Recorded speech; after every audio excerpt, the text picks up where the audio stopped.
Wait, you have a TV? No. I just like to read the TV guide. Read the TV guide. You don't need a TV. Television addict! Television addict! Television addict! Hey everybody, welcome to TV Guidance Counselor. I am Ken Reed, your TV Guidance Counselor, your on hiatus Boston-based stand-up comedian and discusser of all things classic television, using back issues of TV Guide magazine as the gateway into our collective past. And this week, my guest is a fascinating guy. My guest is British comedian Kim Noble.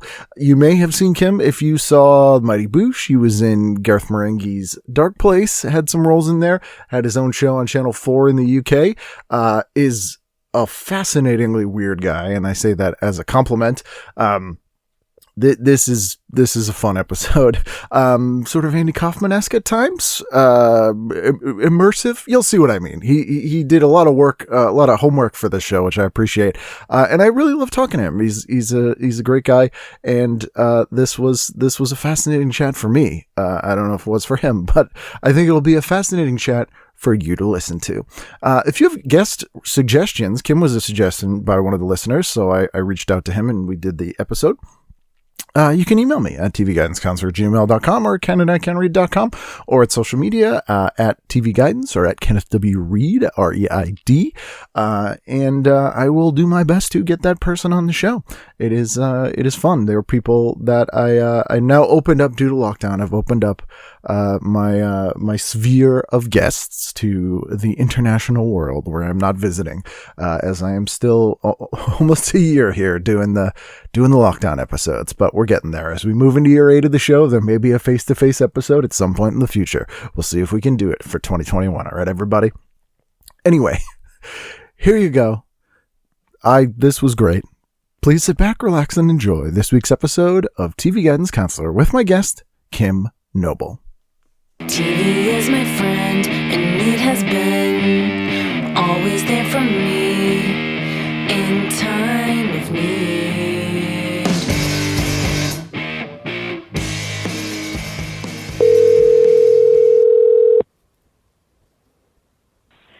Hello, this is Karen. I can help you.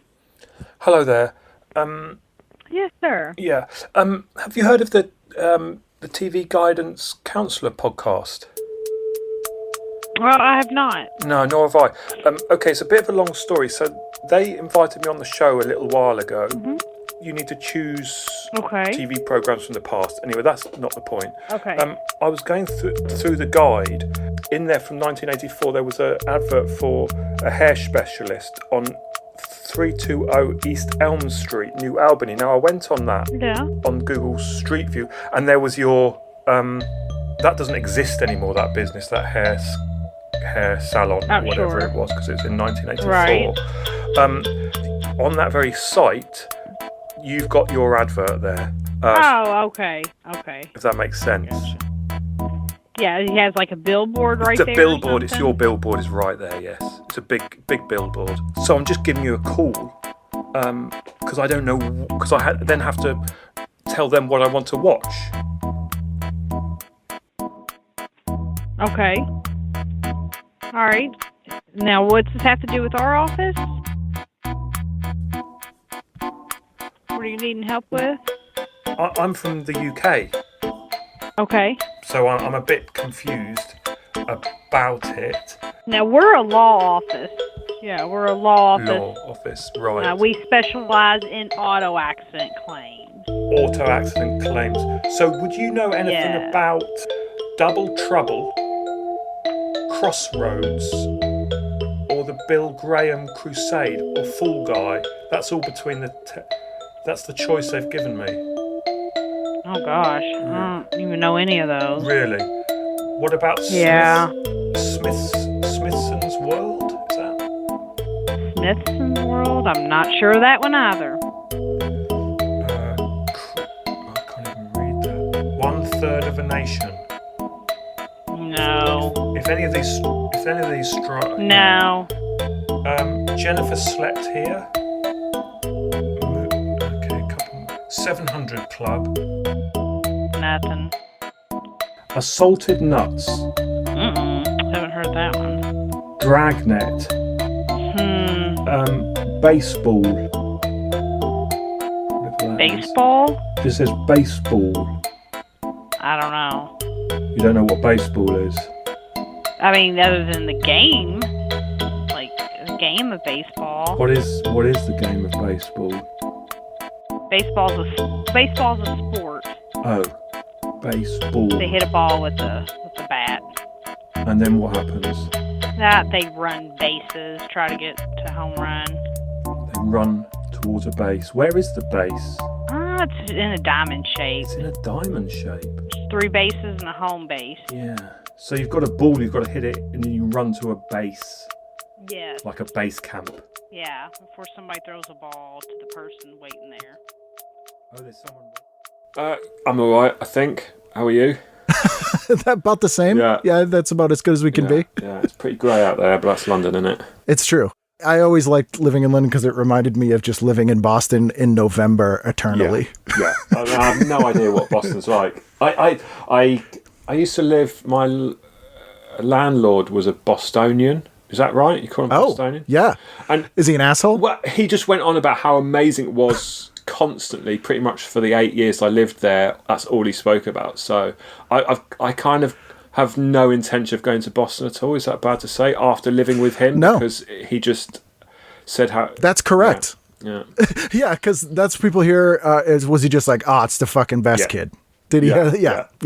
Well, he was Mark Wahlberg, basically. Was your landlord? It was Mark Wahlberg, actually. Yeah. Yes. Yeah. It was ridiculous. Yeah. I want to know the story of how some dude from Boston ended up owning property in the UK. He got a rich wife. Oh, perfect. Yeah, that's how. That's basically it. Yeah, he's not rich at all. No. Again, perfect. Like, my fucking wife, she's loaded, kid. Yeah. She's going to die. I'm going to get all her fucking money. They kicked me out of their house as well, man. Fuckers. I'll find him. I probably know him. There's only about 12 people who live here. Yeah. I probably know his brother, and I'll tell him. It's a weird place. I always joke that you'd think there wouldn't be enough chips for all the shoulders here, but people are willing to take on multiples. Right, well, yeah. It's a big Greg Proops told me it's very similar to Liverpool.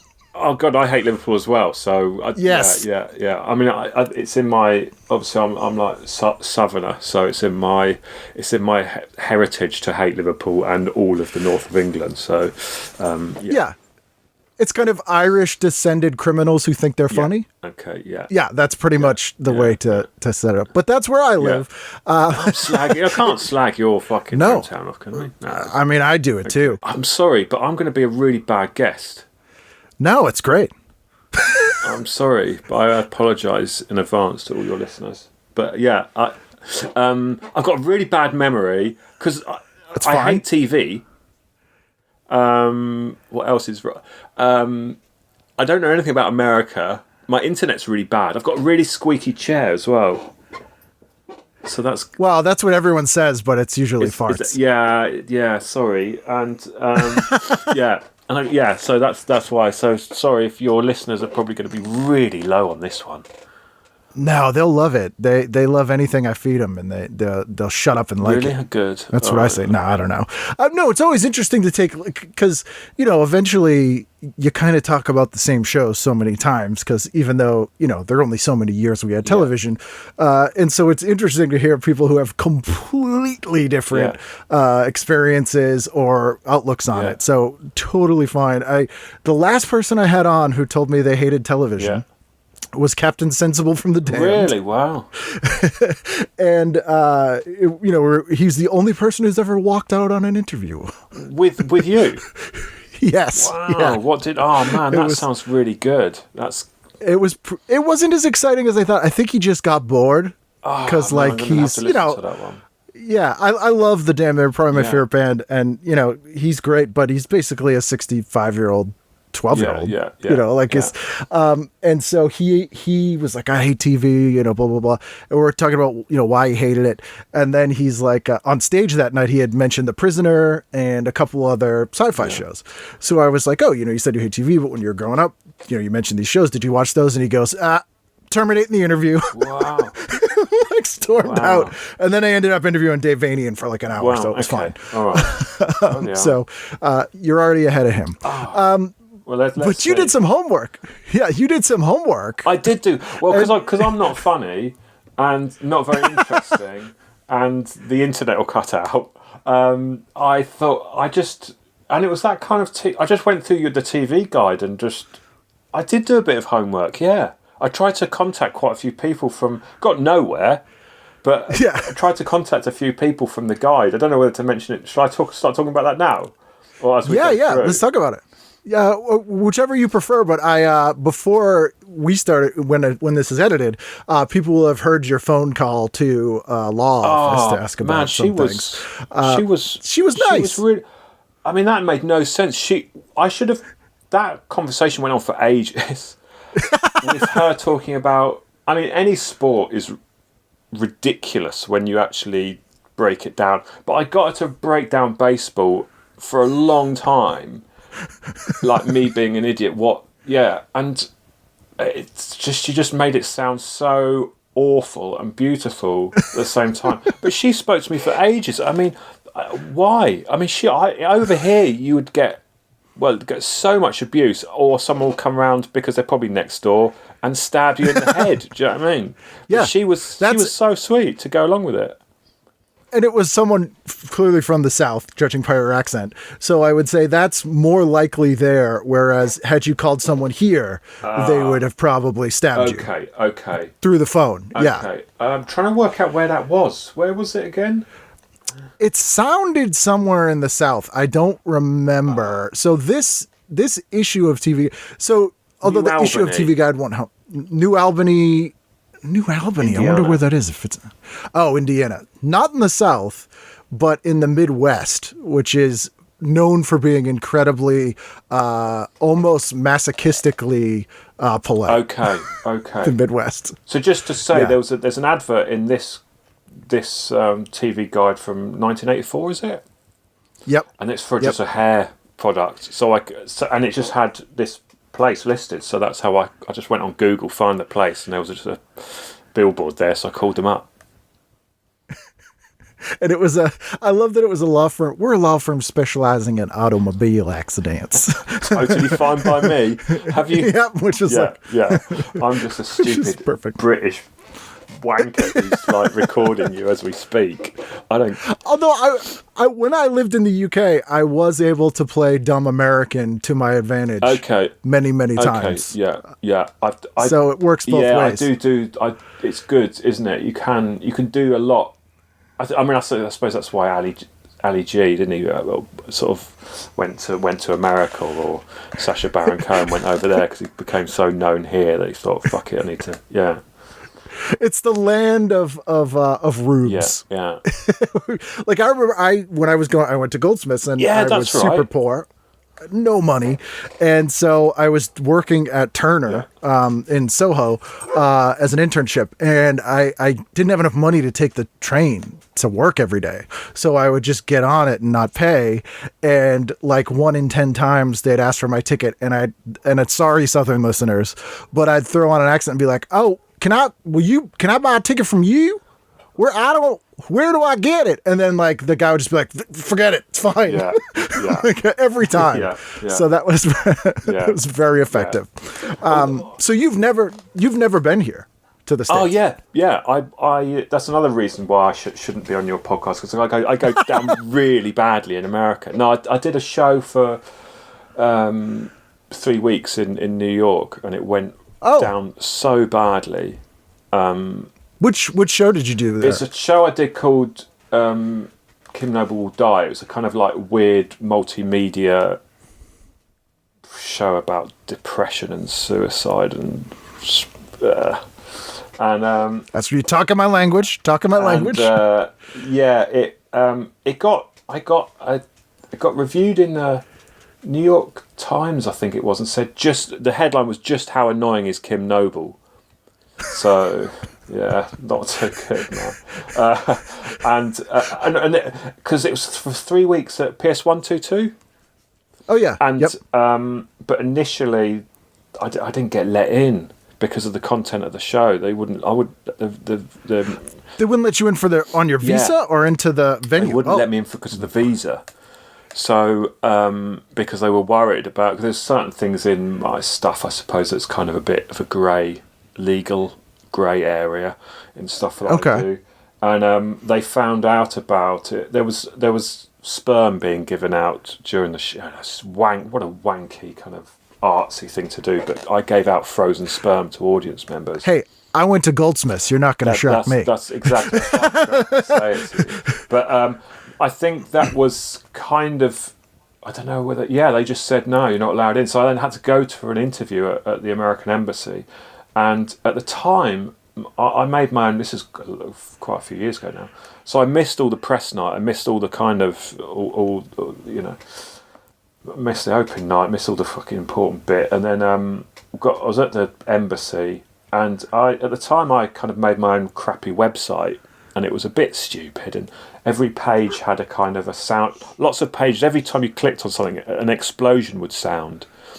And so I was at the embassy, and I suddenly heard that the interviewer suddenly heard these kind of explosions, and I was thinking, no, this isn't going well. This is not going to go down well.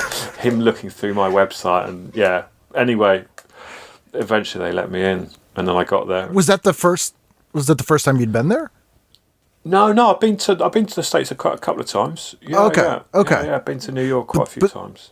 Amazing city. So it amazing city? So you liked it? Oh God! So you liked it? Yeah. I got so depressed there, but so amazing as well. But the first time, I mean, it's that you had a kind of a British Rail bloke just go away.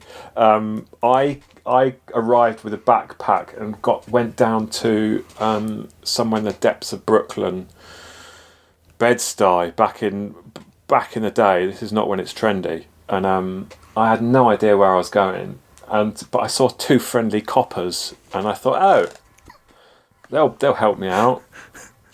I went up to them. I had no idea where I was, quite nervous and scared, and said, "Excuse me," and they just basically told me to fuck off. It was I was not quite used to that.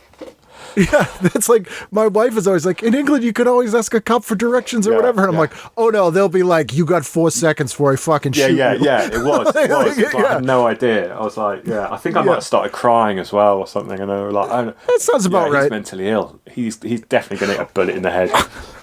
Well, if it makes you feel better, that your experience is what most of us have when we go to New York. Every time I've gone down there for comedy, I've gone very badly and ended up being depressed and crying as well. It's brutal. Okay. It's just it's uniquely awful there. No, it was so depressing. It was totally demoralizing, because it was kind of like the ultimate thing for me to, in my life to do, is to kind of take a, relatively pretty successful show over here over to New York. It's like what better can happen than that? And it's like, this can happen, and it can go down really bad, and everyone can hate you in a theatre. I mean, I've seen, I did a bunch of shows with Daniel Kitson, who people hated. Really? Because I saw Daniel go down so well over in New York as well. But did they... It depends on what show. I did a lot of the Eugene Merman Festival stuff, and he did most of those shows, and that audience loved it. Yeah. But, a non-friendly, a non-Eugene audience? Okay. Oh, no. Okay. And, I saw Dylan Moran, who... very mainstream comic in the UK, probably does large venues, and this little teeny theater in Soho, and it was brutal. Wow. It was a slog and a half, and he was so mad, and it was just it's New York. Was there any movies or TV shows you had watched that took place in New York that you thought it would be like before you went there, and then you're like, it's exactly this or not this at all? Well, to be honest, that was what was amazing. I mean, again, I've kind of got rose-tinted glasses about New York. I'm, not being American, and it was just a movie set. Everything was just a movie set, and it was just beautiful. And it was just like, fucking hell, man, this is amazing. If only I didn't want to kill myself at the same time. it would have been true. If only Americans don't hate me so much, it would be amazing. But it felt like a real battle. But you know, I've been there many times, and it's always fascinating and just. Yeah, to me, it's Escape from New York and the Warriors. Yeah. It's like always what I imagine when I go there. I'm like, pretty much. It's a completely incredible place, and amazing things happen as well. You know, it's like just stupid things happen, don't they? It's just like, and it's so many mental people. Like everyone is just because they're just crammed onto this tiny little rock, and it's just brilliant. It's just amazing. I remember I was in LA and then I had to fly to, instead of going to Boston first, I went right to New York because I had like an awful audition for Last Comic Standing, which I did not want to do. And you know, I don't know if you've ever been to Los Angeles, but it's like the first thought, I love LA, but the first thought I had when I was there was, we could conquer them. These people have no defenses because everyone's just really nice. Like they're just like, all right, man, whatever. And so I went from there right to New York, and I was walking to where I was staying, and this is like minutes after I got there, and saw 2 fights. Yeah. Like people pulling over in the car being like, what the fuck are you doing? Like just punching. I'm like, this is, wonderful. Yeah, this here's the illustration. Yeah, no, it just puts kind of London to shame, really. Do you know what I mean? Being from London, and it's like, oh, fuck it, London's just shit. London's shit, boring and dull and big, and everyone's miserable. But in New York, it's kind of lots of people are miserable, but at least they're kind of crazy and miserable. Do you know what I mean? It's like it's like a cinematic misery. Yeah, it's sort of it looks beautiful, and I remember it. I remember being in some hotel, quite glamorous hotel room with some part, and it was just snowing, and I was feeling rubbish at this point. It was just snowing outside, just looking over Manhattan, and it's snowing. It's like, fucking hell, man. Snow in London is just like, fuck, I don't know. It's like someone's just like gets your boots and fills it with cold mud and punches you in the face, pushes you into the ground. That's snow in London. But yeah, New York, yeah. It's like magical Christmas. I remember in 2003, or either 1 or 3, one time when I was living in the UK, it snowed less than an inch. Yeah. And the entire city shut down for like 3 days. And I was like, dude, just get me a shovel. Yeah. I'll take care of this. Like I can do this in an hour. Yeah. Like what? Yeah. It's definitely, it's like ludicrous, isn't it? It's like, what? It's just, just any excuse to shut down. It's just like, what? That's stupid. There's a leaf on the line. Shut it down. We got to shut down. Shut the network down. It's the wrong type. The union. Yeah. Union says no. The wrong type of rain, I think, got blamed like last year for something. You were roughly of a similar age, and when I was a kid, it was a constant talk of acid rain, which you may or may not recall. God, yeah. It just apparently isn't a thing anymore. So it either was fixed or was never a thing. I don't. Yeah. Because it sounds incredibly violently dystopian. Yeah, it's definitely. I don't think it was. It didn't happen in London. We didn't get that. Fortunately, British Rail didn't have to go to that extreme. Yeah. It's not acid rain where we all dissolved in the water. Yeah. So everything in this issue must have just been totally bizarre and alien then? No, well, not really. I mean, that's probably why I started. Yes. That's why I started to kind of trying to communicate with people from it. But it's a few things on there that there's quite a few British shows on there actually. No. Yes. Absolutely horrified to see that Benny Hill, I don't know why that is such a major export of British comedy, played such a massive part of a Saturday. I was like, what the hell? This is awful. It's the show everyone here knew. Yeah, such a... I mean, why? It's not even like there wasn't better stuff contemporary to it. Yeah. Like, Benny Hill was being made at the same time as the young ones. Yeah. Which we also got, but I think dads just like Benny Hill because they thought they might see boobs. Yeah, it kind of was a massive export in Europe as well, non-English speaking countries. It did really well. In fact, lots of bad British comedy seemed to do really, really well in Europe. All the shit stuff. I don't know why that is, but yeah, that's just disappointing. Yeah, we spoke about the young ones. Was like, I suppose that was when we first started talking about coming on this thing, and I was like, I can't come on now. I don't watch TV. I haven't got a memory. If someone says, "Do you remember this actor?" I'm like, who the F is that? But to be fair. Yeah, the young ones was a bit special, I think, at the time. I mean, if we're the same age, I remember watching that when I was like 10, was it? I suppose. Yeah, 84, 85, 84, the two series. That was a special program. You know, I remember sort of staying up and kind of sneaking to watch that, and yeah, it felt pretty anarchic and also, as you say, they had kind of bands in. I'm quite a big Madness fan, and you know. The Madness episodes they are had Madness fantastic. Twice, I think. Yeah, and they had Rip, Rig, and Panic on. They had some weird-ass bands on that. Yeah.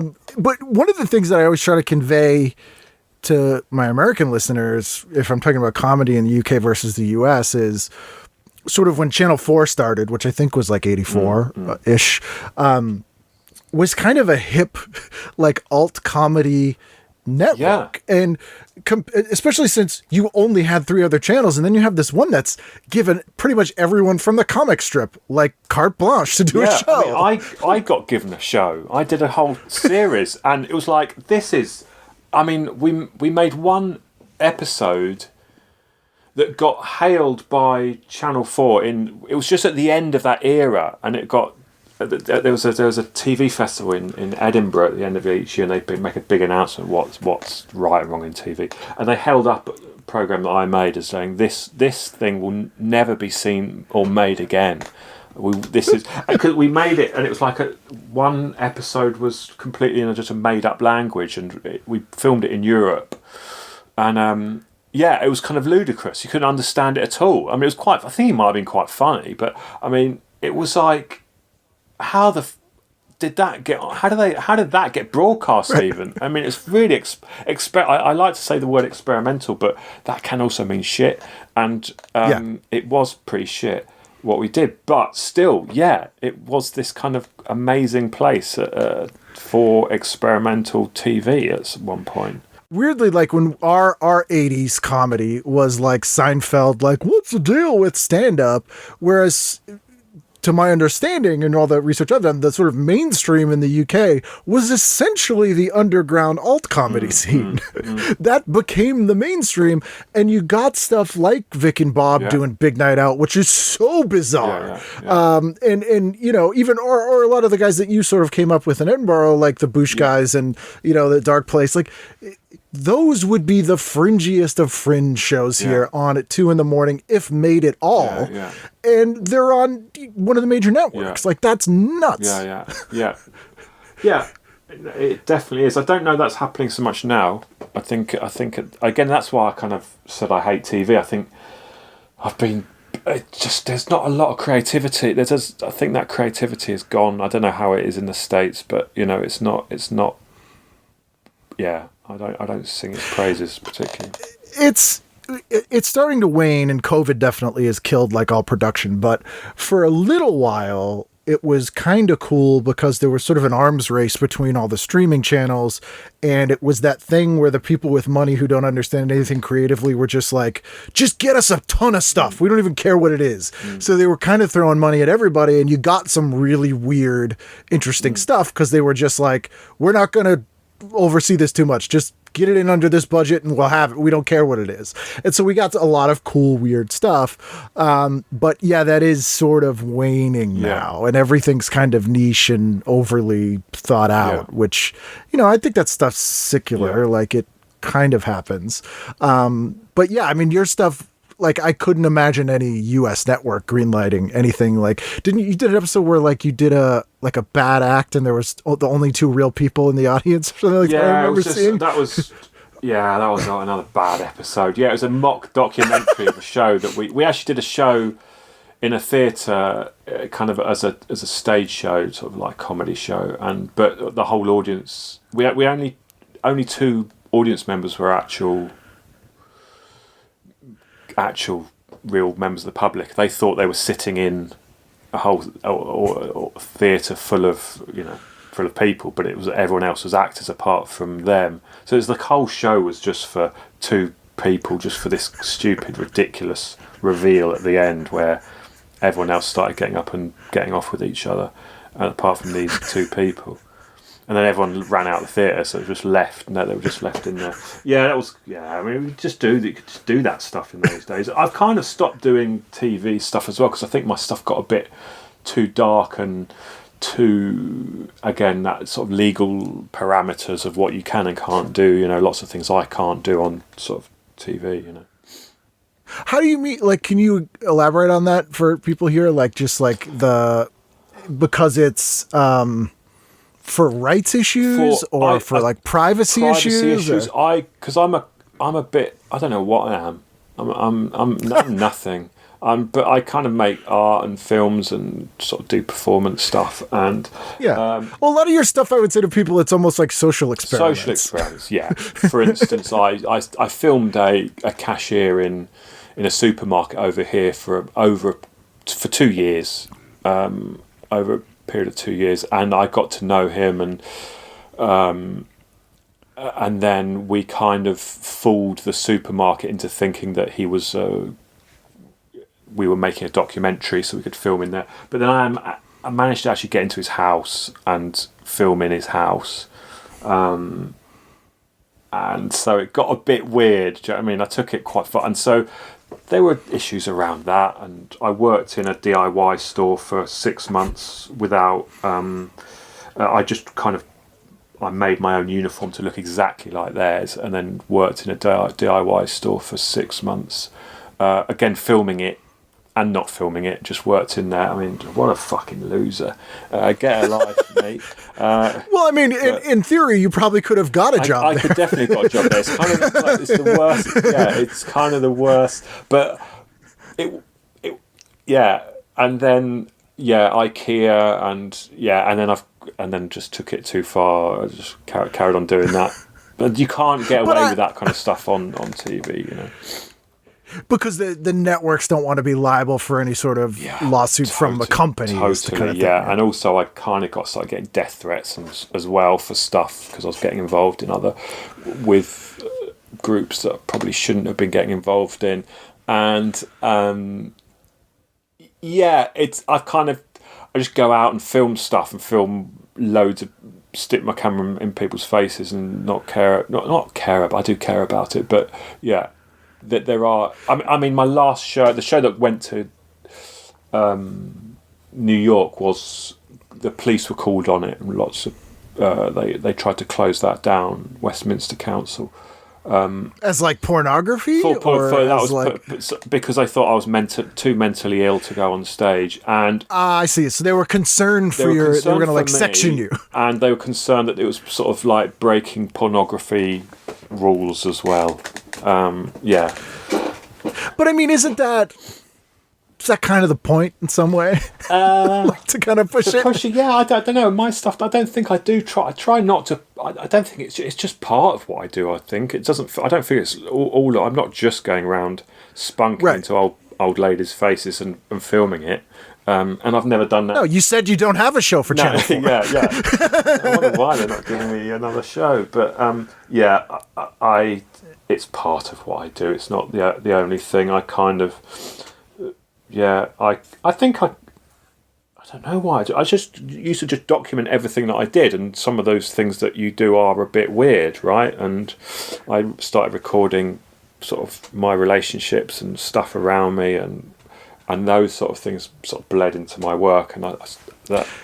Did you always do that? Like, was that something you did as a kid as well, or was that more of like once you started performing? Well, I went to art school. I mean, were you at art school at Goldsmiths? I was in film and video. So I was in the film, but all my flatmates were art students. Yeah, so I was a classic art student, and it kind of started there. I mean, these places are known for that kind of thing, right?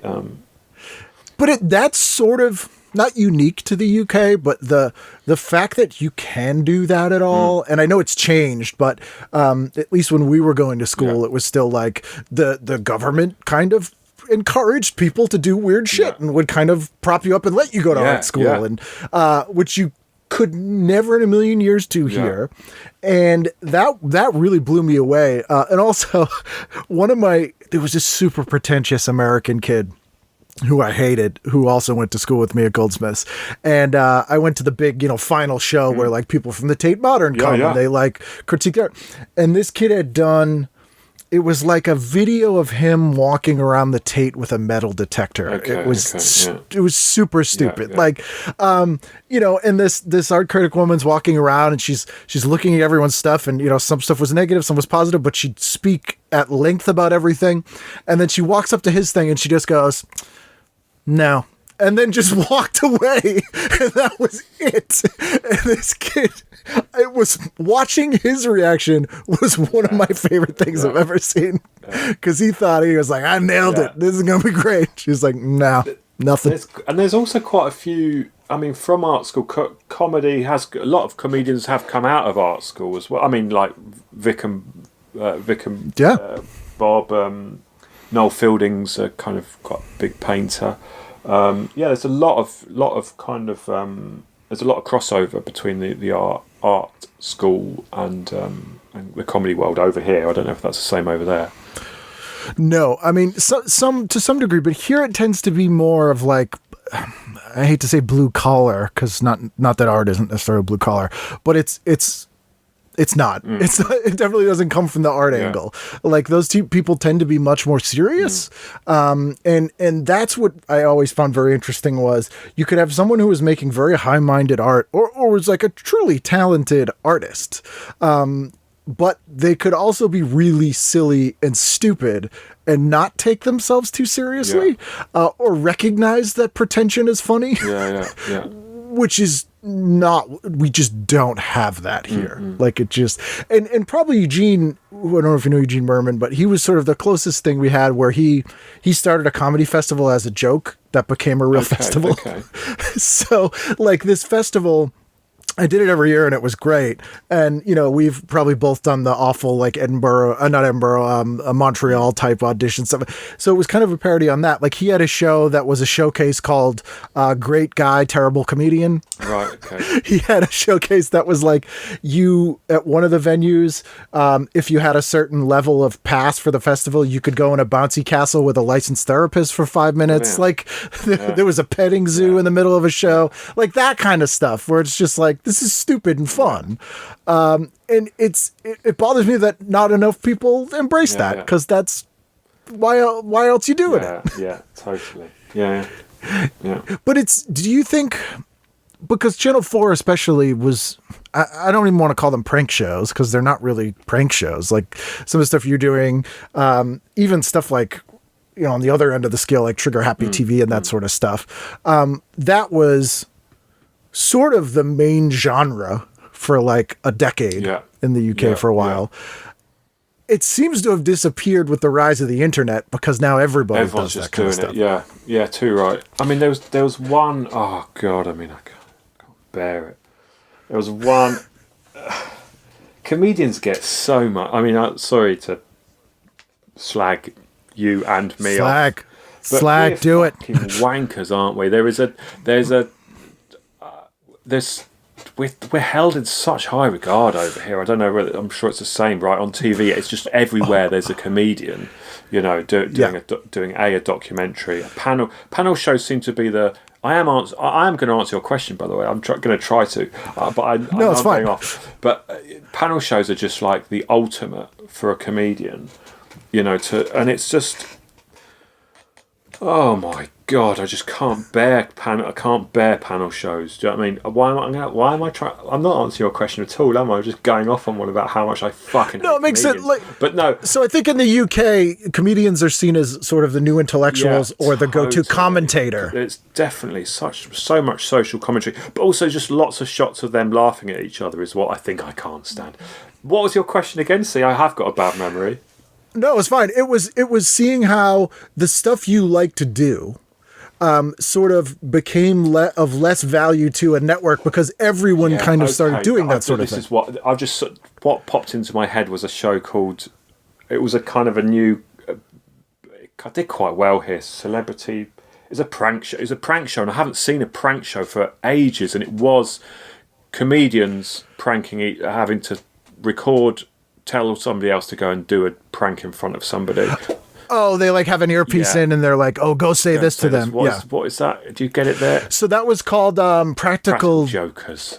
The most generic name possible. Yeah. So that just came into my head thinking when you said that was a genre, and that's just quite recently, and it was just like, oh my God, this is just people. If they had any grace, they would shoot themselves in the face on that program. Maybe that's the end game. Maybe it's a long con, and that'll be the twist ending in the final episode. Yeah. It's just a 10-year-long It might also art just piece. be because I'm very bitter. Maybe it could be that. They go hand in hand with comedy, the bitterness and the damage. Totally. So I don't want to take up your whole day because I will. But so you did go through this. You made some notes or anything that popped out or anything that you wanted to discuss? From the guide. Yeah, that's what we're here to talk about, isn't it? Sure. I forgot about that. Well, it was just amazing going through it. Just the amount of fucking smoking ads, man. That is wow. That really was something, wasn't it? And it's funny because I joke about this, but it's not that untrue. There's literally like maybe 10 cigarette ads in every TV Guide magazine. And I swear to God, I don't think any of the brands get repeated. Yeah. Like there's a new brand every issue. I'm like, Vantage? I've never heard of that. What is that? None of those I've heard of. They're incredible, aren't they? I've never heard of any of them. And to the point where I'm like, are these even real? Yeah. Or like Barclay, which is a bank in the UK. It is, yeah. They're doing fags over in America. Cigarettes, sorry. Yeah. Unexpected pleasure is their tagline, which seems weird. Like you're going to take a drag and be like, oh. Yeah. Sure. Yeah. It's fucking weird, isn't it? The first thing that I did was there's a letter on page, is that A3? Okay. Yep. And the letters to the editor. Letters, and it was one that said, will the women ever beat the men? The ultimate battle of the sexes. That was a program, right? Yes. Okay. So this chap, obviously called Stephen Weininger.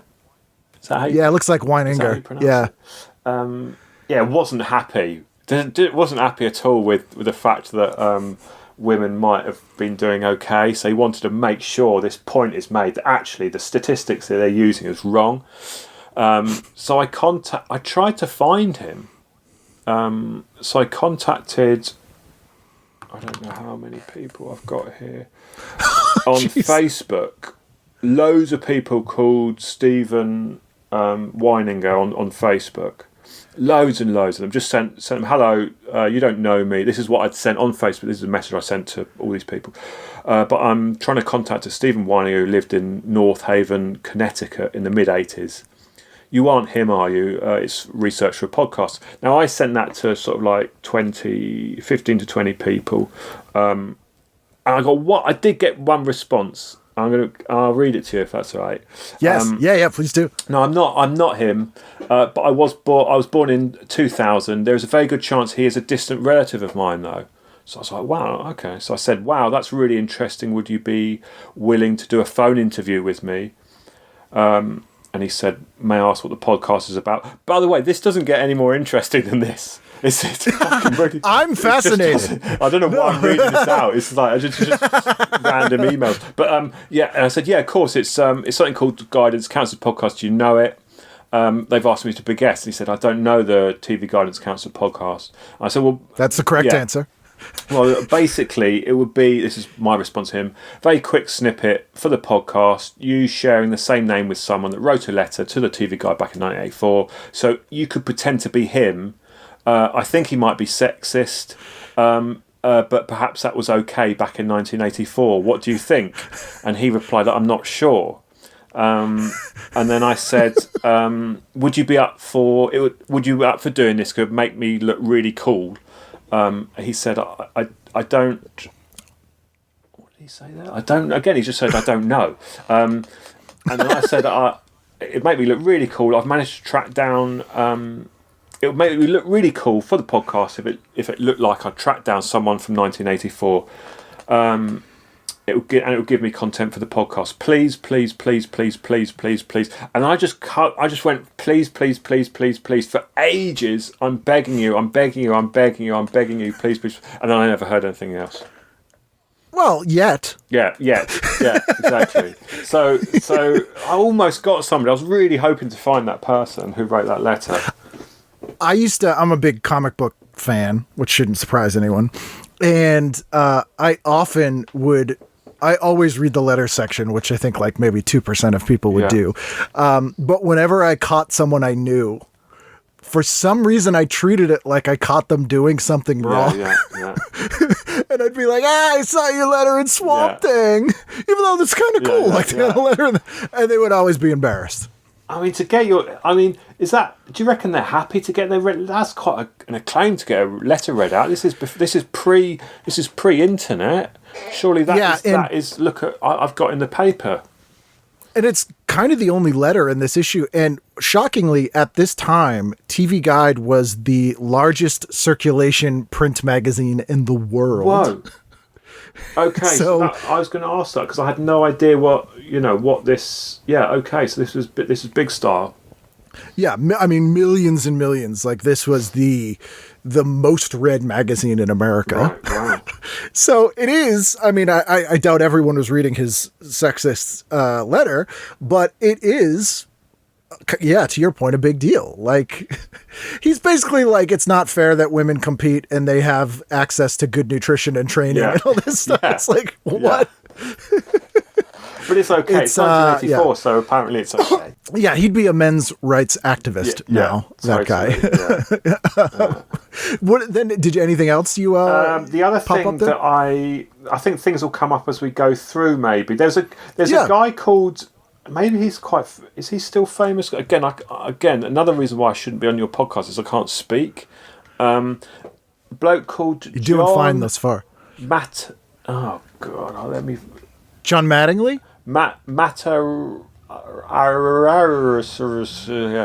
John Matter. Where did you find him? This isn't good audio, is it? It is. I've just found the lose your scalp problems, not your hair ad, which I presume is the Matarese. Matarese. There you go, John Matarese. Never heard of him. Now he worked for TV8 News. Okay. And there's a kind of an advert for him, and it's saying John Matarese, energetic, street smart reporter, weeknights 6 and 11. And I googled him, and he's still going. He's kind of on something called "Don't Waste Your Money." Is that something that you would know of? No. So this issue is. This is a main issue. And so this would be a reporter on the local Maine channel. He's out of Cincinnati, I think he was. So he's moved around, yeah. And anyway, so I contacted. He's got a nice photograph. I should tell you what page it's. I can't find it, mate. I see the other people. It's fine. We got Kevin McGee with sports and his co-anchor. Yeah. And so I contacted him. He's looking quite smart. And I said, "Hi, John." I found him on Facebook. He's got a Facebook page. "Hi, John. How are you? Big fans from the UK. Saw your picture from the TV Guide that Ken collects from 1984. I mean, what is that?" Anyway, he replied, "Oh my God, you had a TV Guide from 1984. How did you find me?" And I said, "My wife typed your name into the search engine, and your Facebook account came up. My wife's American, so she's more of a fan." And then he said, "Oh my God, that's great." And I said, and he said, "Thanks." And I said, "Yeah, she's a big fan." And then I didn't get any answer to that. And then I said, "Sadly, my wife and I aren't getting on much these days." And no answer. And then my last one was, "What's even sadder is I don't have a wife." And he still hasn't got back. And then I'm still waiting for his. I mean, he may have called. He may be concerned for you. Yeah. An energetic, street smart reporter like John Matarese. Yeah. Would not just let that go. No. He's following up. He might be. He's on a plane. He might be swimming because he can't fly because of lockdown. Yeah. He might be swimming to you right now. I found him. He's on page A77. I will post him for the people. But he's, weeknight 6 and 11. Seems like a good guy. I'm glad he's still working. Yeah, totally. I mean, I think he can fly here, can't he? I think we're... No, I think he's allowed here. We're not allowed in any... There's like 3 countries that'll take Americans right now. I think he can come here, but he'll have to quarantine for 2 weeks in my house if he's coming. Oh yeah, like he might have rabies. Yeah, so he can come, but he's not allowed. I know he is allowed back because I know an American who did fly over recently and flew back. They just had to quarantine. I'm not allowed to come to you. I know we can't go to Mexico or Canada. Oh, really? Well, perhaps you're not allowed to United Kingdom. Yeah, I didn't think we were. Okay. But yeah, who knows? Speaking of England, and I think you asked our fine friend at the law firm about this one. I just noticed the Billy Graham TV special is Mission England. Oh my word! What is? I don't know if you saw that. So it's on A57. Yeah, I did see that. Yeah. What? So, what is he even doing? What the? What? Mega preacher. Yeah. He would do these giant arena church things. And it's funny that I assume he traveled internationally, but I didn't know he did one in the UK. Yeah. So he's over there to fix you guys with the Lord. And I've never heard this word either. It says, experience what a leading British churchman calls the miracle of the century. That sounds like somebody forgot the name of a priest or a vicar. It's like, a churchman. Yeah. Wow. I mean, that picture, man, he's got a few followers there, hasn't he? Yeah. He used to sell out like Madison Square Garden. Okay. He'd do it like 2 or 3 times a year. Yeah. I went, which is I did go to an evangelical. I mean, lots of kind of big bingo halls or old cinemas have been taken over by evangelical kind of preachers over here in London, and I did go to one last year. Wow, that's a day out if ever you want a day out. Oh yeah. I remember totally not even related, but I don't know why I thought of this. I was once at the Scala. And I saw Abu Hamza in the street. Wow. And I remembered that because he had a hook hand and an eye patch. Yeah. I mean, you can't get more evil than that, can you? I mean... No. That's someone's taking a piss there, aren't they, when they kind of said, what do you want on your hand? Can I have a hook? A hook and an eye patch. Yeah, that's just piss, isn't it? I mean, to be fair, I mean, if you're going to be a baddie, you might as well go all out, right? Yeah, and that guy even had an origin story. He got like blown up in the Afghani wars and stuff. He was like, man, what a Bond villain. So do you want to go through Night Rider? Let's go. So I'm just scanning back through. I think first Saturday, what did I choose on Saturday? I think I went for Airwolf. Yeah, if that's around. Had you seen it? Yeah, I have seen it. I did actually might have watched that as a kid. I didn't really watch a lot of TV as a kid. I think I got a bit. I don't know why, but I think I might have watched that. It kind of did ring a bell, and I went on to I looked at the opening credits, and he's there playing a cello, which is nice. I don't know if you remember that. It's a kind of nice little. So he can blow the fuck out of people, but he can play you a bit of back. He's got brains and Bond. Yeah, totally. And the other thing I went for I don't know anything about Airwolf. That's all I know about Airwolf. That's pretty much all there is about Airwolf. Was it just a Knight Rider beat the B side of Knight Rider? Yeah, Knight Rider was so big, we had this whole series of Knight Rider knockoffs that were just different vehicles. So there was Airwolf, which is Knight Rider with a helicopter. We had Street Hawk, which was Knight Rider with a motorcycle. We had one that was Knight Rider with a boat. Like, it was just any vehicle, they just did a Knight Rider. Did the helicopter... I can't remember the helicopter speaking, though. Did it speak? It didn't speak, so instead of it speaking, because they were like, we have to try to make it not look like such a ripoff, he had Ernest Borgnine, who was like the guy who invented the helicopter, who would like be with him all the time and be like, oh, press the button, that'll make it do this. It was, and Jan Michael Vincent, who's in that show, is one of the great Hollywood tragedy stories where that guy was poised to be like a big star. and he just drugged his way into oblivion. Yeah. But he's in a great movie made by John Millier, who did Conan the Barbarian and like all these really weird right-wing action movies called Big Wednesday. Okay.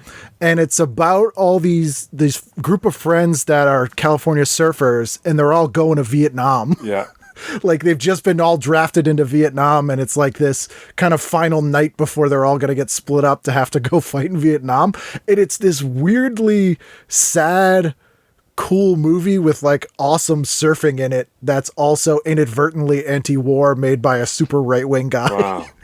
Wow. And you're like, wow, Jen Michael Vincent, he's a good actor. Yeah. And then he's in Airwolf. Yeah. Yeah. Well, yeah. No, we definitely got Airwolf. I think it might have been on once or something. And then I chose Gandhi. But I'm not sure. Is that allowed? Is that out of the time? I think there's some, there's some time restrictions on there. Yeah, 8 to 10. That's on at 9 o'clock. We're watching Ben Kingsley and Gandhi, the 1982 Best Picture. Yeah, that totally allowable. That's a long film. It is, and it's in my view very boring. 3:10. Yeah, my parents took me to see that. I mean, that shows the kind of films that I was watching in the 80s. You want to go see Return of the Jedi? No, or Gandhi? Yeah, it's definitely Gandhi all the way. Yeah, it was like that's Gandhi for me on that one. Is Borders still open in America? Not in the US. They went out of business. I think it was Borders back in when I was over in New York. I did this thing with DVDs. I kind of sort of consumerist guerrilla stuff. I kind of made my own Gandhi film, which was 10 seconds long, just a really crappy stick man getting shot and falling over and blood pouring out his head. And then what I did is I got the DVD. You could get those printable DVDs, and I printed up exactly the same as the DVD Gandhi film DVD. Printed the cover, made it all look really, and then put it in cellophane. And then I put that back. It was part of a thing I was doing in New York. I put that back on the shelves in I think it was Borders in New York. Yeah. So. But then you never know if someone bought it. No, I never. No, I used to do that. I still do it. That kind of stuff. Yeah. No. So lots of stuff like that. People will get them home, and then. But I was just really excited, and it's quite nice knowing that someone would have got that, taken it home, ready for watch a 3 hour, and it's just got. Sorry, this is my version. But it saves you a lot of time. It's only 12 seconds long. Bang. I'd like to think they didn't notice that wasn't the real version. And then years later, they're talking to somebody, and they're like, "Oh, I saw that. Yeah. No, I liked it." And they're talking about, they're like, "What are you talking about?" I did it to quite a few films. It's quite fun making short versions of films, isn't it? I did it to March of the Penguins, because that's another quite boring one, and Shawshank Redemption is quite nice because it's just someone digging. That's an easy one to do as a stick animation. That it's anything that's simple on for a stick animation. Yeah, so those are my two choices on the Saturday. Not bad choices, and also really polar opposites of the war movement. Totally, yeah. I mean, I don't know why that I chose. Yeah, I took. Also, it's like I kind of knew both of those. Yeah, I mean, we sent over all our action shows to the UK because comedy doesn't travel very well, which to what we were kind of talking about at the beginning. Like, I think shows like Benny Hill and some of the dumber comedies tend to travel well because it's like physical, stupid, childish stuff. Whereas anything that's built around, language doesn't work very well. But action shows, we can sell those anywhere. So you got the A-Team and Knight Rider and Airwolf and that made sense. They could sell those. So I'm not surprised by that. Sunday, anything? Anything but also we've again apologise. We've exported some shockers, haven't we? I mean, you've got. I don't know how they go down, but I feel embarrassed to even associate myself with James Corden. despise him. And yeah, he's beloved here, but I'm like, he's a dickhead. Yeah. He's like a frat dude. Yeah. And you know, without outing them, I know comics that have worked for him too, and he's not a good dude. No. Like he's not a good guy, and he has this kind of like, hey, I'm charming because I'm fat. Yeah. And we're like, no. Kind of untalented piece of shit. I hope he. Yeah. And it's just disgraceful. And it's a disgrace that he goes down. So he's. But the way that the nightly talk shows work here seems to be the opposite of the things I would see in the UK, where a talk show like Graham Norton or even Jonathan Ross was built around somebody who had a very specific point of view and personality that was somewhat polarizing. Like there are people who just hate them and people who really like them. Whereas here, for the most part, especially in the 2000s, they'll give talk shows to people who are just middle of the road. Like they're just really bland and they're not too exciting they just want, I always call Jimmy Fallon a comedy eunuch. And Corden's kind of the same way. It's like, we just want this middle of the road thing that no one's going to love and no one's going to hate. It's just kind of there. It's just, and also he's kind of that, he just likes hanging around with celebrities, isn't it? Yeah. He did a thing he was in quite a successful show in the UK, and then he kind of just took on loads of different TV stuff. It was just like, he's just Gavin and Stacey was the show, right? Yeah. And I did not like that show. Now, this shows you why I shouldn't be on your podcast, because I have never seen it. I just didn't even. I envy you.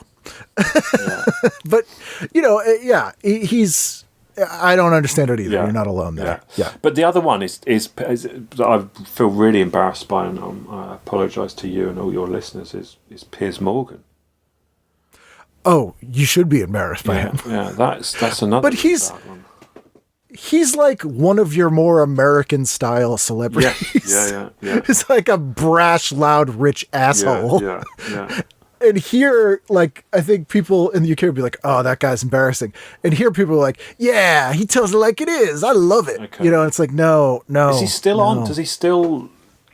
Did he get... Because I'm hoping... He might be... I don't know. Hoping he might have died, or maybe something happened to him, or... Sadly, he hasn't died. Okay. I know he hasn't died. Okay. But he... Did he... I don't think he's on here anymore. I'm really hoping that, it's like the I just want him to get sent down to prison for something. It's something he's got to cut out. I'll make an accusation against him. We can manufacture something if we have to. Yeah. Now, I have to apologize. Oh, Sunday, right? I didn't even know. I'm going to ask you, what is between the covers is the only thing I've got written down. What even is that? Between the Covers is something I've never heard of, but I am looking it up now. I assume it's some sort of book thing, but let's see. Where is it? Knight Rider. Could not be done boxing. The only thing I chose on Sundays. Oh, here it is. Yeah, so this is an hour-long show, and it is a novelist returns home to his hometown and falls in love with the woman responsible for banning his new book from the local library. Yeah, that's what I did look it up. Yeah, that's going to be. I don't know. It's going to be bad, but I kind of like. I mean, as a narrative, I'm up for it. But I mean, it's going to be awful, right? Yeah, it sounds like one of those like meet cute Hallmark Christmas kind of movies, without the holiday in there. You also passed up one of the most horrifically American things there possibly is, and it's the Jerry Lewis telethon. Oh, yeah, I was going to ask you about that. It's because there's a big advert for that. Oh, yes. So this was this weekend, which is September 2nd, 1984. This is Labor Day weekend. This is kind of the big bank holiday weekend that ends summer. And unofficially. And for about 3 decades, Jerry Lewis would do this telethon that was for kids with muscular dystrophy, which is a fine cause. But it was this 3-day long, non-stop telethon of trying to get people to call and give money. and Jerry Lewis would stay up for like all 3 days, and he was a miserable asshole. And so it was kind of fun because if you tuned in at like 2 a.m. and he was in a particularly bad mood, you would get him ranting or like a little tipsy, or he's like undone his shirt, and he goes like, there were times when he got in big trouble for going on rants about gay people during the like late hours, and all kinds of weirdness. There's footage on YouTube too of like some of the most egregious Jerry Lewis telethon moments. But so it was just like a cavalcade of stars. So, you know, Sammy Davis Jr. is on here, George Burns and Margaret, David Hasselhoff, speaking of Knight Rider, Emmanuel Lewis, Patty Duke, you know, I'm trying to think of anyone else that might be something in the UK. Bill Cosby, known rapist. Yeah. George Papard from the A-Team, you know, Lorenzo Lamas and Liberace. So it was just this bizarre, basically variety show that was on nonstop for 3 days. Wow. I'm definitely going to have to Google that and have a look at him. Oh, yeah. Being an idiot. Oh, the outtakes from those are great. They are horrific anyway. I mean, you can't really... I mean, yeah, they're still going as well, aren't they? They're still doing. I mean, comic relief. Children Need is the big one here, and Comic Relief, they kind of yeah. But they always host them from weird places as well, don't they? They used to. They're not anymore. They used to be hosted from the top of the BT Tower. There's a tower in London called the BT Tower. Used to host it from the top of there or something, or weird places. Because it seemed important. Yeah, definitely. Yeah. We're in the basement of Parliament. Yeah. Here with everything. Yeah. Anything on Monday? Monday, I've got. Well, I went obvious on Monday. I went Cagney and Lacey. Yeah. A good show. Because it actually was a good show, right? I vaguely remember. Also, I think my mum liked Cagney and Lacey, and I quite liked it. And not that long ago, me and my mate were driving down the motorway, and I seem to remember us having an argument about wanting to be one or the other. I can't remember which one we want. I can't. Who is who? So Time Lacey. Daily was Lacey. Yeah, it's Lacey. You want to be Lacey, right?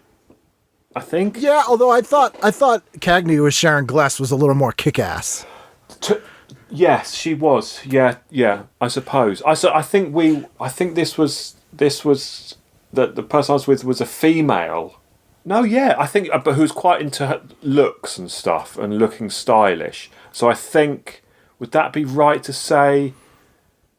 Am I going into deep water to say that? No, Time Daily Lacey was like a little bit of the more glamorous one. The glamour one, yeah, okay. Yeah. I think we both wanted to be the glamorous one, but I can see what you're saying, that actually Cagney was actually a bit kick-ass and like quite the independent one, right? And kind of married. Yep. But going out there, raising a child, yeah. Actually, I'm coming around to being her. Here's the weird thing, and this gets forgotten a lot, is that Cagney and Lacey for the first season started a different person playing Lacey. That's right, so it was played by oh my god, I'm forgetting her name. She's in They Live. I'm definitely not going to help you with this one. Yeah, no, you're not. I'll remember it later. I just had it. But she is famous for having these like really piercing blue eyes, and they fired her because the network thought it made them look too much like lesbians. Wow. To have these two Meg Foster, that's her name. And so they recast Lacey with Tyne Daly for that very reason, where she was a little bit more femme and a little bit more glamorous.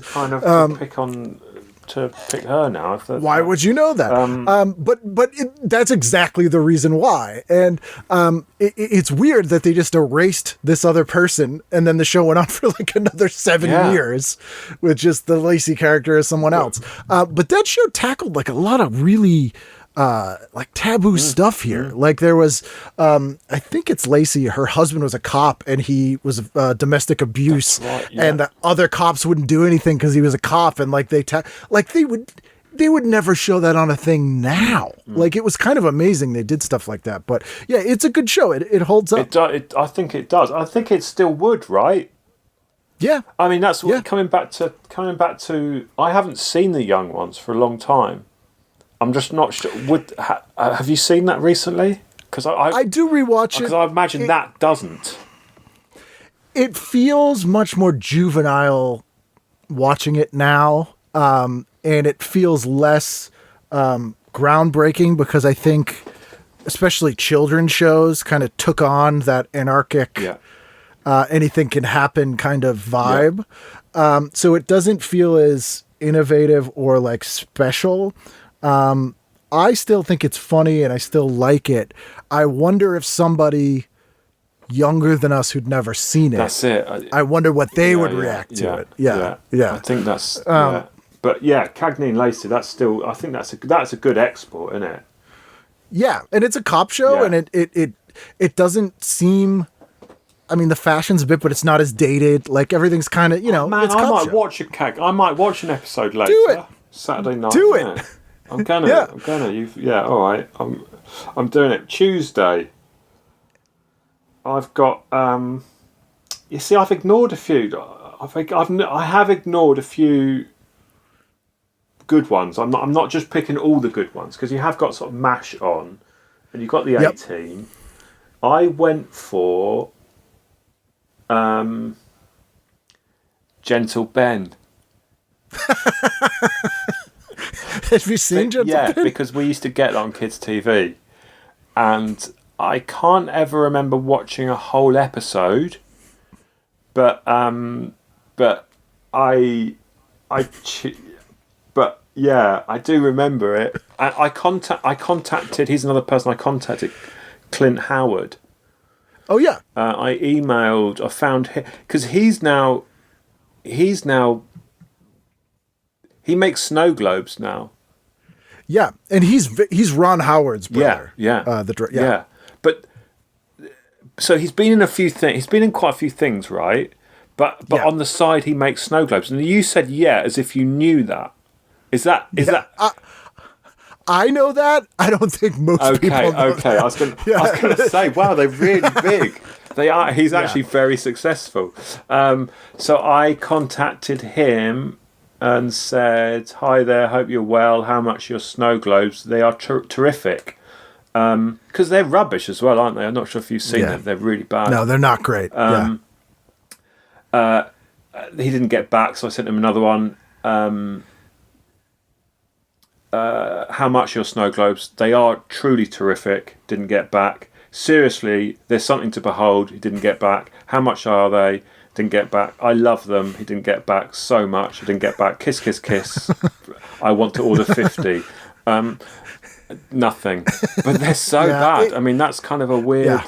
I mean, it's not. I'm dissing him there but it's, maybe. Fuck it. People need to earn money, right? I'm not disputing that. Yeah, I mean, he's developed this huge cult following because he was in a couple of horror movies, and he's in Rock and Roll High School, the Ramones movie, and so he does a lot of conventions and that sort of stuff. So there's this weird sort of side hustle where a lot of those guys will make something, like a lot of them are into pottery, and then sell these at conventions and people don't really even care what it is. They're like, I got a mug from Lance Hendrickson or whatever so it's a thing.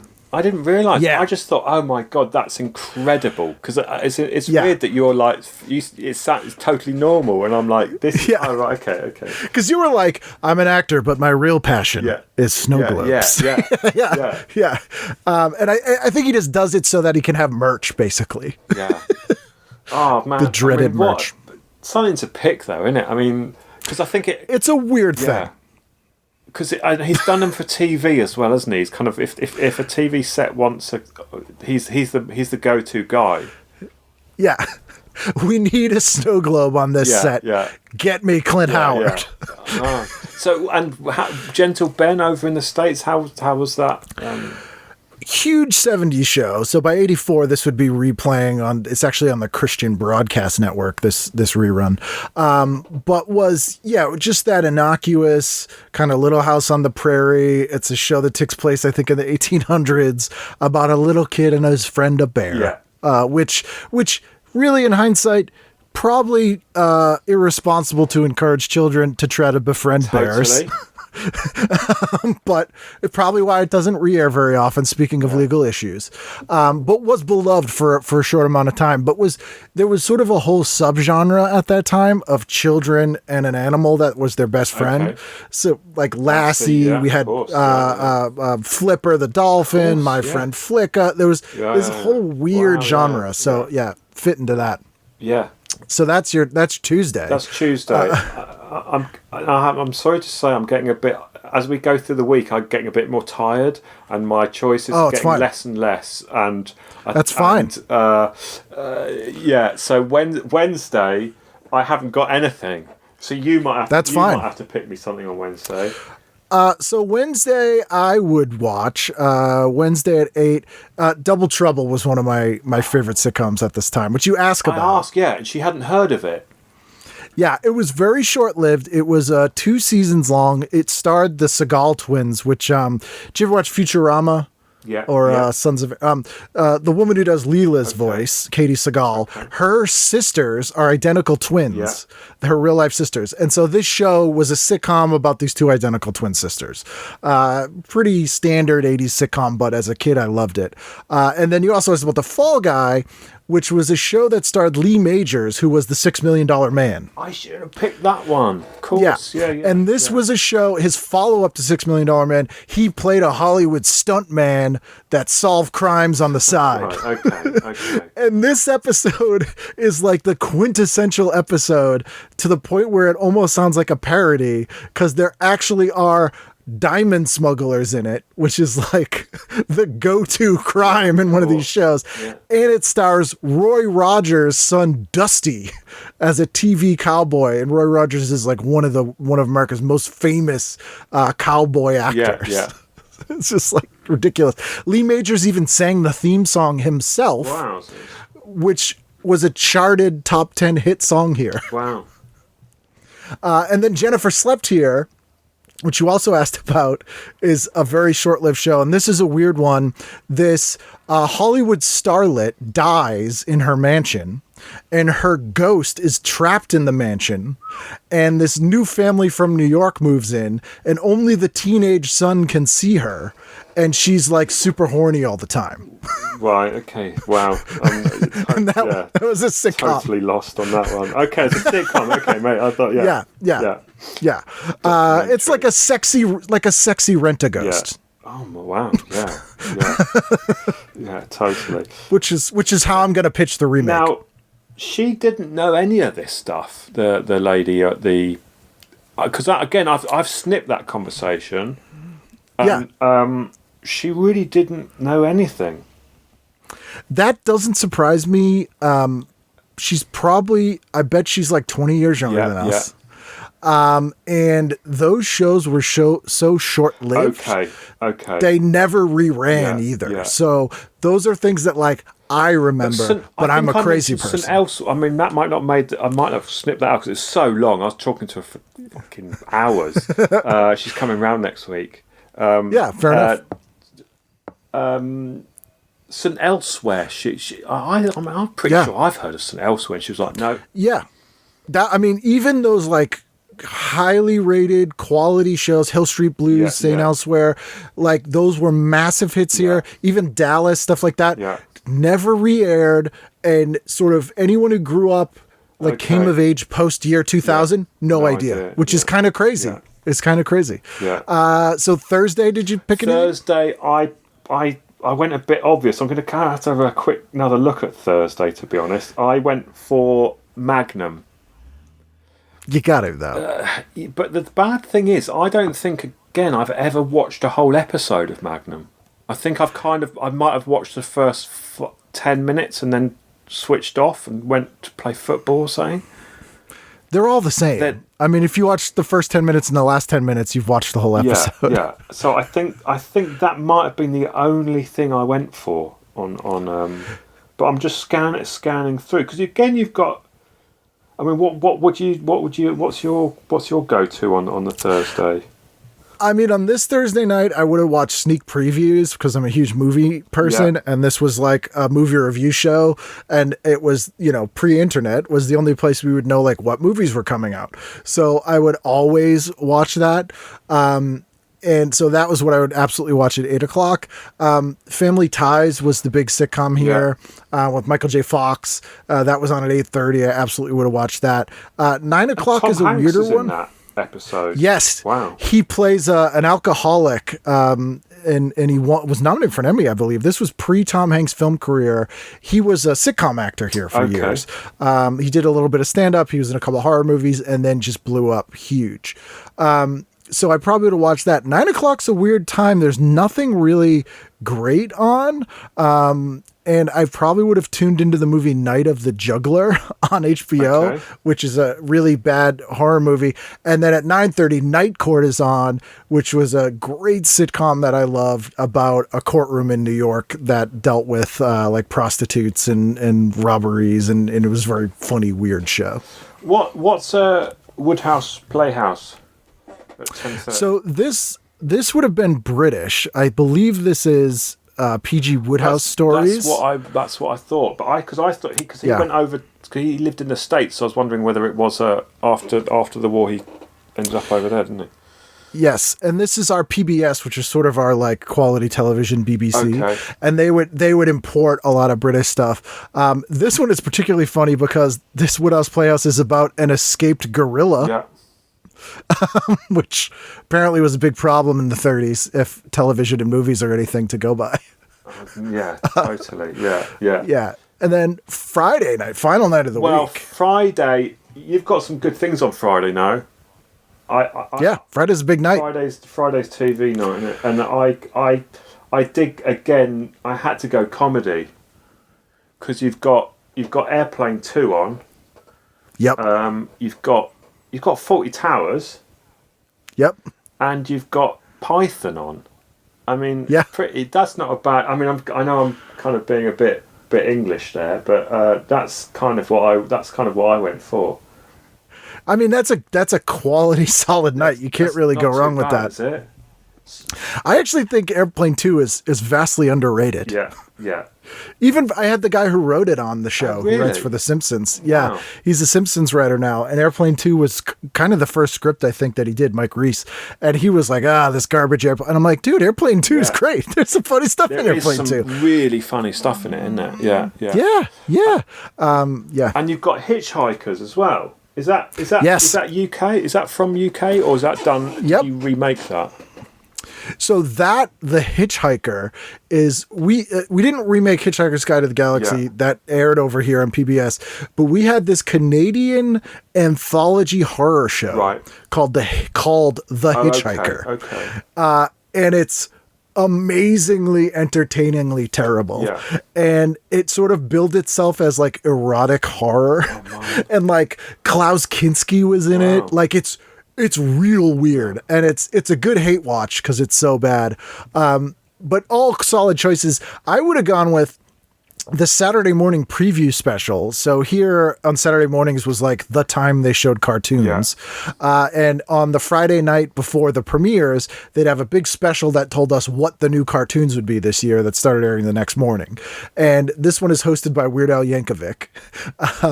And this year in 1984, there were some weird ass shows. And one of the weirdest kids cartoons ever aired that year, and it's called Turbo Teen.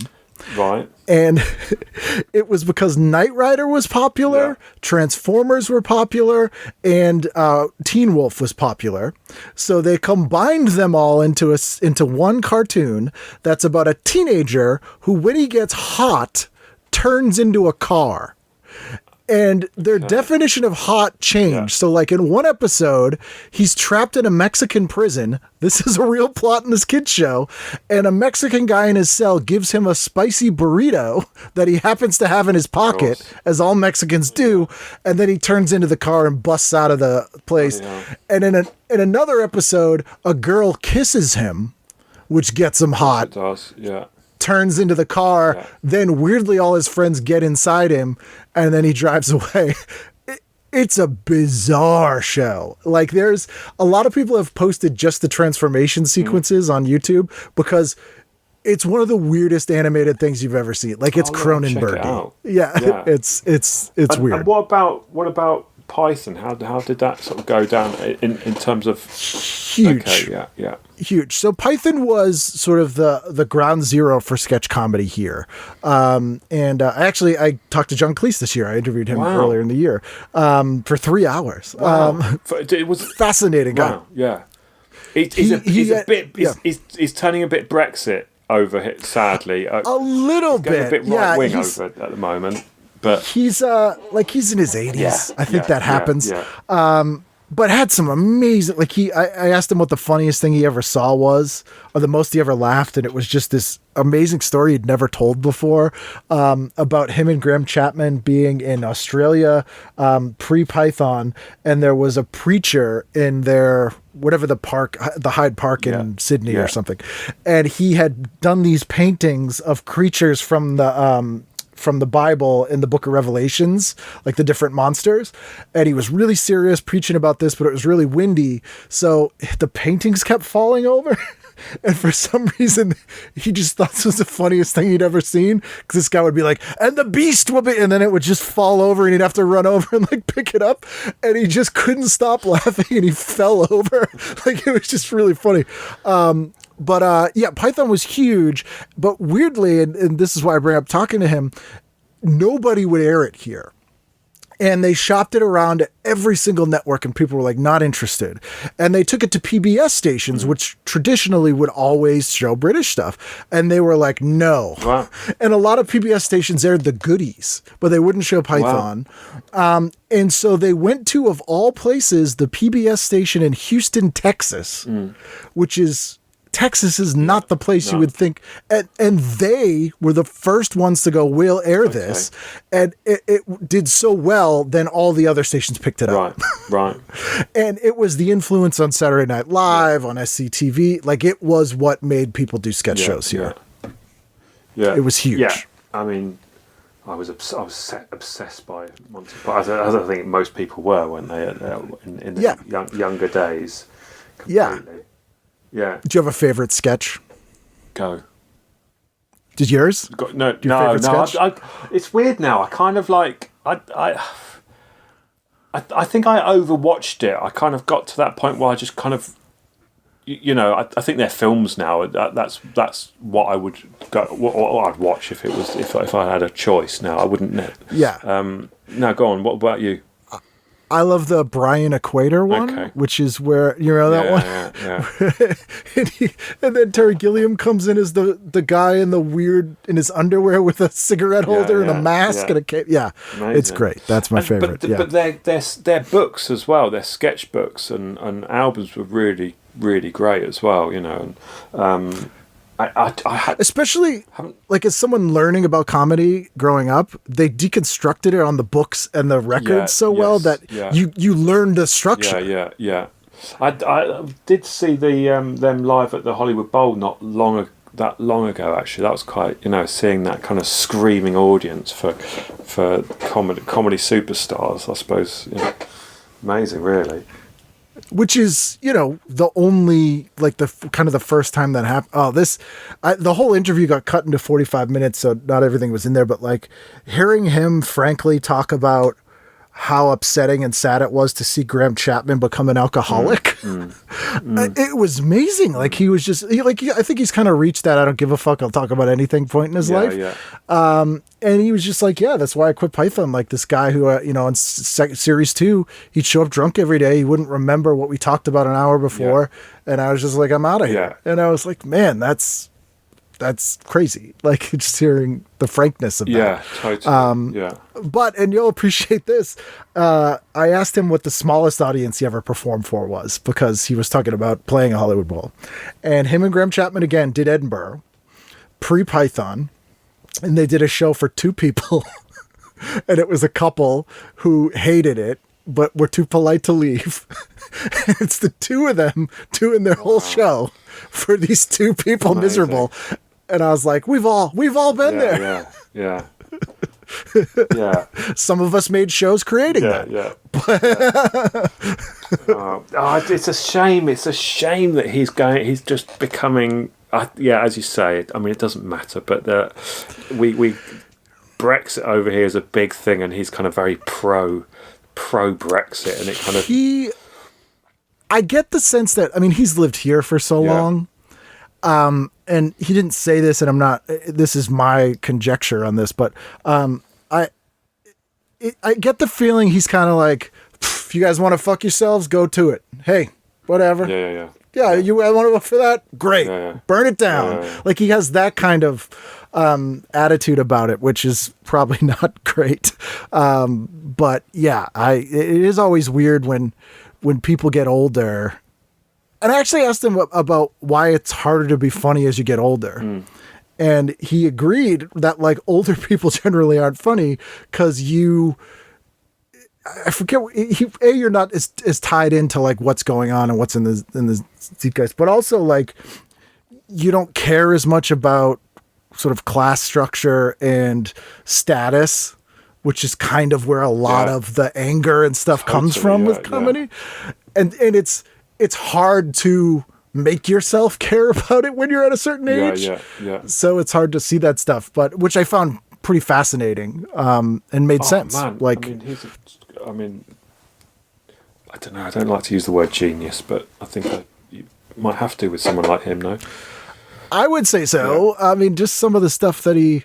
We talked about when he. Yeah. I mean, I actually love Fish Called Wanda. It's great. It's a bit of a favourite of mine. Yeah. He told me his biggest regret was turning down Dirty Rotten Scoundrels. Okay. Yeah. Which Frank Oz had written the part that Michael Caine plays for him, and he was going through a divorce, and he was like, "No, I need to do this stuff," and so he was like. But he's like, I wish I hadn't done that. But he told me an amazing thing too about he hosted the Muppets in season 2. And he knew Frank Oz and Jim Henson, like, socially, because they shot that show in the UK, and they were friends. And the thing also, side note, like, Jim Henson's one of those guys that was one of those classic, like, fuck you hippies that was like, you guys are fucking everything up, and would do this subversive great stuff. So, but when he was on the set of the Muppets, he's like, I wasn't with Frank and Jim. Like, you felt like they were real beings that you're acting with. And he was doing a scene with Kermit, and he kept fucking up his line. And when he got it, because they would stay in character as the puppets in between shots, he was like, oh, great job, John, you got it. And he, like, patted Kermit on the head and was like, yeah. And then he was like, what am I doing? Like, this isn't a real thing. It was just like a very interesting, sweet moment. That was kind of fun. And I can't believe I've gotten to do some cool stuff and talk to people like that. But for sure, brilliant. That's amazing. Yeah, no, that's cool. Do you watch anything now at all? Oh, that's bad, isn't it? Well, do you have, like, a comfort thing you do in lockdown? Like, is there like I need to chill out, just put something stupid on? I just really. What was the last thing I watched? I tell you what I did do was I watched lockdown. I came back from Europe and I did the Bourne films back to back. That's not sure that's allowed, is it? Yeah, that's some fun, just popcorn, watching people get their ass kicked in European countries. Nothing wrong with that. Yeah, but back to back as well, because they are exactly it's the same movie. But so that was a bit weird. I think that's the last thing I've watched. See, I just hate. I'm going to go on. Shall I go on Netflix now and tell you what the last thing I watched was? If you want to, yeah, I'm curious. My brain is kind of. Well, that may say more about what you watch than about your brain. I didn't finish anything. I've started loads of things and not finished anything. Yeah, I don't really. A couple of to be fair, the docs you do, sort of like Wild Wild Country. Watch that. That was pretty good. Yeah. There's some great documentaries. Though. I mean, I'm a huge documentary because we kind of, again, with podcast land as well, we kind of haven't quite done the investigative kind of beautiful story podcast. We don't do that over here that you guys do so well. It's weird. And this may be just what I've viewed, but so much of the documentary stuff in the UK is less fly on the wall and more the more. I just think of Louis Theroux, like the person making the documentary really inserts themselves in the story much more, which is a different thing, but is very difficult to make the kind of like true crime or investigative stuff when you do that. One thing I saw in 2001, and I have not been able to find it since, it was when I lived in the UK, there was a guy named something Langley. He's like a UK presenter, journalist guy. He went undercover with the Taliban in Afghanistan with hidden cameras for a year. And it was a documentary that was not supposed to be funny, but there were things in it that were hilarious. Like the Taliban banned all music because singing with music is like wrong in Islam or something, but they loved the Venga Boys. Wow. So every time the Taliban was coming, you'd hear dun dun dun dun dun dun, because they would just blast it in these vans. And he would be talking to the camera. He's like, I have to go. The Taliban's coming. Wow. And it was true. Like, this wasn't a joke. And it was like, the Venga Boys are coming. He's got to hide his camera. And I watched this thing. I think it was on Channel 4, probably 2001. It blew my mind. But it's a totally different sort of vibe. It's a different kind of thing. So I think there's less of a tradition of it there and more of a like, you are there, you're in the picture kind of thing. But especially in the podcast land, it's things like This American Life. We just don't have anything like that, Which is weird because radio, non-music radio, has such a more robust place in UK. Where here it doesn't. And you would think that I don't know why it doesn't have that. That's interesting. There's all these untapped stories. Maybe that's what you should do. I have got, just looking at it, on my Netflix, what have I looked at recently is this Bourne Supremacy, Bill Hicks, which is now Bill Hicks is is it true that he didn't really go down so well over in the States, but was made big over totally here? Minor. Most people don't know who he is. Minor comedian here. Wow, incredible. Yeah, completely minor comedian. People might have seen him on TV maybe once or twice. Probably don't know the name. Yeah. Although I did a show with Greg Proops is a friend, and he and I never sell merch at shows, and so many comics do here. It's like the worst thing ever. And Greg doesn't either. And Greg said the reason he doesn't sell merch is because he was doing a show with Bill Hicks, and Greg was going to sell his merch, and he's like, Bill, don't you have merch to sell? And he goes, I'm not a fucking huckster, Greg. And so Greg was like, after that, I was like, I guess I'm not doing that ever again. Wow. Yeah, no, he was, a friend of mine made the American Story, was it? The Bill Hicks film. Documentary, did all the, directed that and did all the animation for it. So I got to meet Bill Hicks's mum and brother came across for it. And, it's obviously very touching, very very difficult, nice night for them, but difficult night, at this premiere. And I kind of, me being straight up, can I have a selfie? Can I have a picture? Just cry. This lady was crying. So at the time, the mother was crying. Me got in there with the classic selfie. Yeah, awful man that I am. But yeah, he's he was yeah. Although I did enjoy Stuart Lee's takedown of Bill Hicks on the which was still referential, but also kind of like, come on, guys, he's also just a comic. Yeah. I mean, he's classic. Everyone loves him. Everyone reveres him over here. Do you know what I mean? So it is a bit weird. But because he also didn't do loads, did he? There's not a lot of material out there that He was a club comic. He was just a club comic that most of his albums didn't come out till after he died. People would see 5-10 minutes here on TV, but on a show with 10 other comics, and just didn't. There was a billion other people like him, not like him, but in the view of America. So it was weird. It's weird the stand-ups that came over to the UK, like Stephen Wright makes sense. Yeah. Totally. But Hicks is a weird one. The UK's sort of relationship with Bill Hicks is kind of fascinating. It's I mean, it's massive. Massively revered kind of. Not here. Yeah. And not because people were like, people couldn't take his message, man. Like, it's just like, there was a billion comics. Yeah. They're just like, whatever. I didn't hear of him or something. Yeah. So. And where if I can bring one more thing in, where are you on the Allen front? The Woody Allen is he, because he's another person that goes, he's kind of made it really, seems to have found an audience in Europe more so than in the States, I believe. I'm not sure if that's true or not. Now, since the allegations, since his sex crimes, we don't mind pedophiles over here. It's you guys are like, Polanski, fine. Yeah. He definitely fell out of favor here. So there's like a distinct break with when he started putting out movies that just people didn't even care about anymore, but in Europe were still reviewed. Yeah. So probably around 1990 is sort of the break for Woody Allen. Yeah. And everybody loved Annie Hall. Some people loved like Manhattan. But after that stuff, most of America was like, no. Done. Done. I think Annie Hall is a work of genius.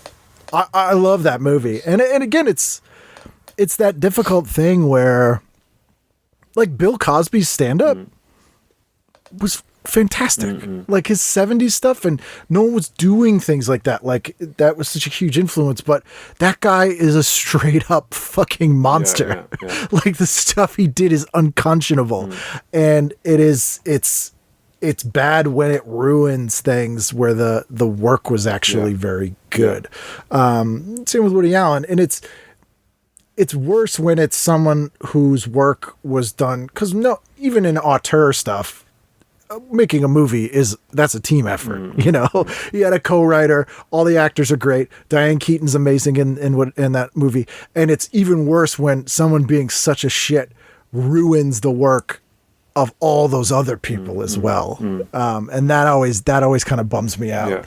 But yeah, he's especially with younger people now, they're like, fuck that guy. Yeah, of course. They won't even look at the stuff. Yeah. Which I still, it's a really interesting subject, that kind of the artist and the how can you separate the art from the artist if the artist has done some horrendous things. And with Allen, I think his work still stands. I still think, Manhattan is another work of genius, and I queued up outside National Theatre here overnight to see him talk. It was London, cold, miserable. Queuing up overnight isn't particularly pleasant. Woody Allen, couldn't believe it, got to see it, so chuffed. I think he was going to talk about, it was one of the few interviews he's done here, so it's quite a major thing to get into, and then they were going to play the Curse of the Jade Scorpion. Yep. And the interview was just terrible. It was hopefully your listeners haven't minded this so much, but it was probably worse. It was probably worse than this. Do you know what I mean? He's a terrible interview subject. And it was a car crash half hour. It was half hour at the best. Do you know what I mean? This poor interviewer trying to get anything out of Woody, nothing. And then they played the film that isn't that good, isn't one of the best it's not Purple Rose of Cairo. No. So I'm not. I look back and think, wow, that was you really put the effort in there. I'm not sure I got my money's worth out of that, but it's like a thing. You're like, glad I did that. Would never do it again. Or like, it's. I find when there are people whose art reflects their crimes. So, for example, I'm a big horror movie guy, and there's a just absolutely deplorable human being named Victor Salva, and he made the Jeepers Creepers movies, if you've heard of those movies. He looks like John Wayne Gacy. He's a piece of shit. He made this movie called Clown House in 1985, and on the set of the movie, he basically raped all the kids in the movie, and he went to jail for it. And then Francis Ford Coppola got him out of jail, and he made movies for Disney. Wow. And he made the movie Powder, and he's made this series of films called Jeepers Creepers. But all of his movies are the most thinly veiled, like pro-pedophilia, like clearly the weird shit he's into. Yeah. And people just are like, hey, he did his time. And I'm like, no, like, it's a privilege to get to make movies. Yeah. There is a lot of people who probably could have made movies that weren't thinly veiled pedophile rants with that money. Like, there's no reason that guy should have a career. And looking back at his movies, even, before we knew this stuff, we were like, that's a well-made movie, whatever. But like, I don't need to see that. Like, that's not art. Yeah. That is, that makes sense to just erase that. Yeah. And even some of the Woody Allen stuff, like, like in Manhattan, there's weird stuff about going out with young girls. Well, it's all about going out with a young girl, isn't it? It's totally. But I still, man, it's hard. I'm siding with a paedophile. Well, no, it's. I'm kind of It's a very tricky one. There's because Woody was a bit of a hero of mine, I have to say, growing up. I mean, I thought. I think he was. For me, it's like Louis C.K. Who, I know Louis, like he's from here. I saw him work out so much material over the years, and he's a brilliant comic, but he did terrible things. And so much of his act is about that stuff. But before we knew, and so I'm like, I'm done. It's like, so I think I think it's somewhat situational. I'd like to say it's all black and white, and I'm like, no. But there are some people who I'm like, well, it's separate. The go-to is in the argument is often Caravaggio as well. It's like great painter, one of the best painters ever, and he went and killed someone, but that's all right, isn't it? That's because the time. And all this kind of stuff. Yeah. But it's like Gandhi. I mean, Gandhi was a horrible person at home. He's a terrible person. But people, it's so people always make excuses or make a special dispensation for some people, which is always kind of strange. But I don't know. The BBC has obviously. Has a little bit of history with paedophilia, but Jimmy Savile. Outside that guy really ridiculous. But that there's artwork on the facade of the BBC made by a kind of an actual paedophile, like a famous artist that was back in the 50s. It was it's part of our heritage. Yeah, well, there's a thing where people are like, I'm against things unless I like that thing. Yeah. It's like, but I like that one. Well, see, this was painless. This was very interesting chat. Thank you. You weren't bad. I wasn't too bad. But ends with a discussion with paedophiles. That's hopefully. Well, that's how I end every show. So it's quite it's a thinly veiled podcast about it. This time it at least made sense. Paedophiles, by the way. I just thought I'd say that to your listeners. Yeah, it's good to land on that side. Yeah. Yes, I'm anti. Yeah, definitely. This is an anti. Yes. Cool, man. Cool. Thank you. Thank you ever so much. I hope you can edit something together out of that nonsense.